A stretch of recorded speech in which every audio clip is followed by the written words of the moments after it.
Just over a week ago, my oldest boy and I were walking and we stumbled upon this geocaching deal here.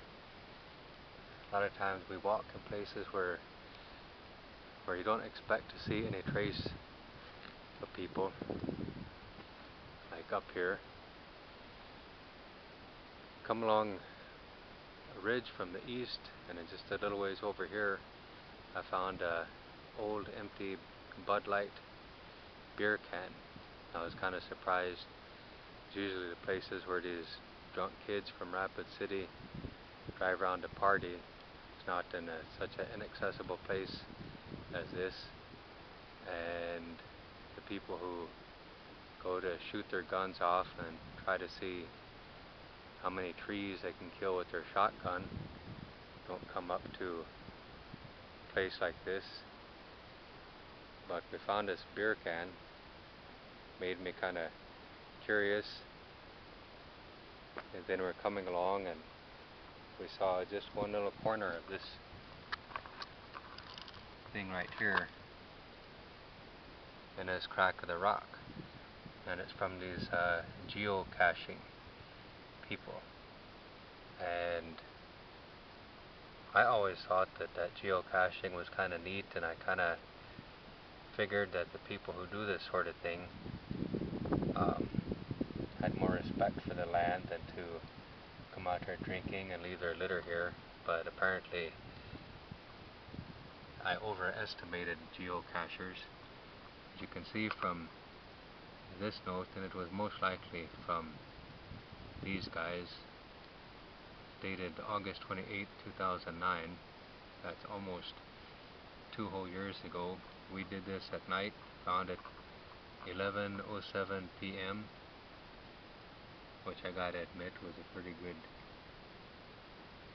good search in the middle of the night, especially for drunks. It says high five guys who drank too much beer. Took nothing, it says, but they left their garbage here, which I don't appreciate. You can go to their website at www.geocaching.com to find out what these are like. They use GPS to hide little treasures. They always leave a log book where you can date it and sign your name, and then they got certain rules, like if you leave something, you should take something. My son signed the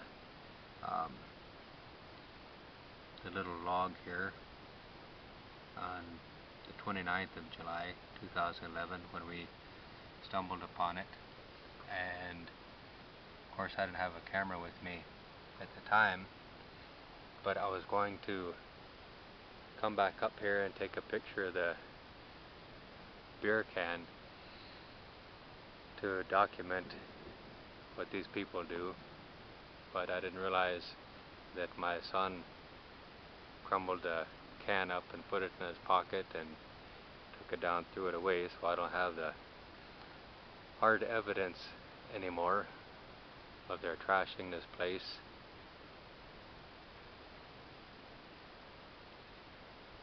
Just a few days ago there was a court case where 20 sellouts tried to collect their Black Hills money. The federal judge turned them down, said that the money was awarded to all of the Lakota Nation, not to individuals, and so no one could claim anything for the illegal taking of the Black Hills, as the newspaper report read. So it just kind of brings to light the condition of the Indian people today, how much that we've lost and how little we care about this place, that there's actually 20 people that would do something like that, try to sell our sacred land. Never heard of any Jews or Christians or Muslims trying to sell Mecca or their Wailing Wall or whatever they call it, or any of their religious places. But over here, it seems like nothing we have is sacred or respected even by our own, and everything is for sale. And as long as we still keep raising our children not to respect their own land and their own culture and where they come from, then these kind of things are going to continue to happen, and they're going to just get worse. As long as we allow aliens to control places like Washunia or Wind Cave, where we originated from, and a Pipestone quarry over in what they call Minnesota, or to regulate things like our use of eagle feathers,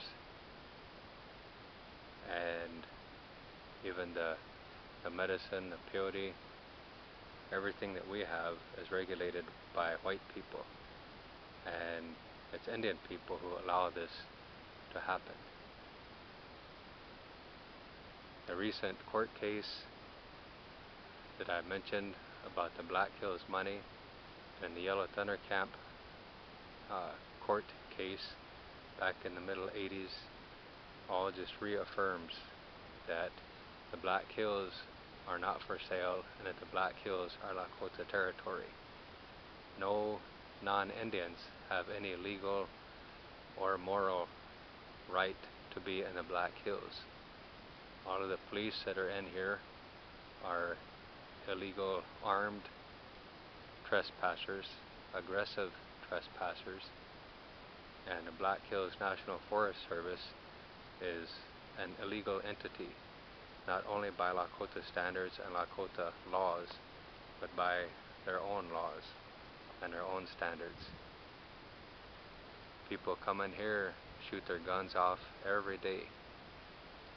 I've never been to the Middle East, but I'll bet you the Christians and the other religions there don't allow people to go around Mecca and Jerusalem. Well, I guess I shouldn't say that, around Jerusalem. I guess that's around the Palestinian people's land, and there's bullets flying there every day. Maybe that's why these European people have no respect for our holy land. Where they come over to places like Matoti Pilapaha, what they call Devil's Tower, and they climb it. But then I wonder if they allow people to climb what they call the Wailing Wall or something like that, that's somewhere around Jerusalem.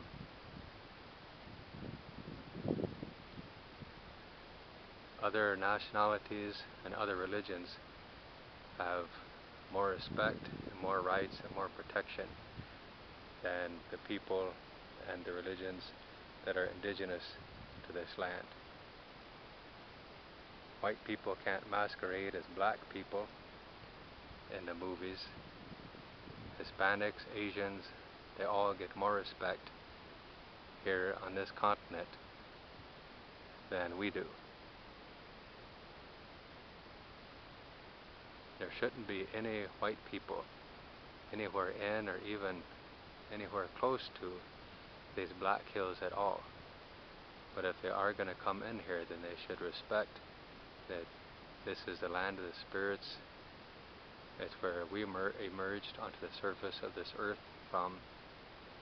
It's the center of the world and a holy place. And people, and I guess I can't make it a race thing now that I've seen that those 20 traders tried to sell this land. So I guess all the Indian people who have no respect for this place, no respect for our ancestors, no respect for our future generations, they're just like the non-Indians. None of them have any right to be in this place.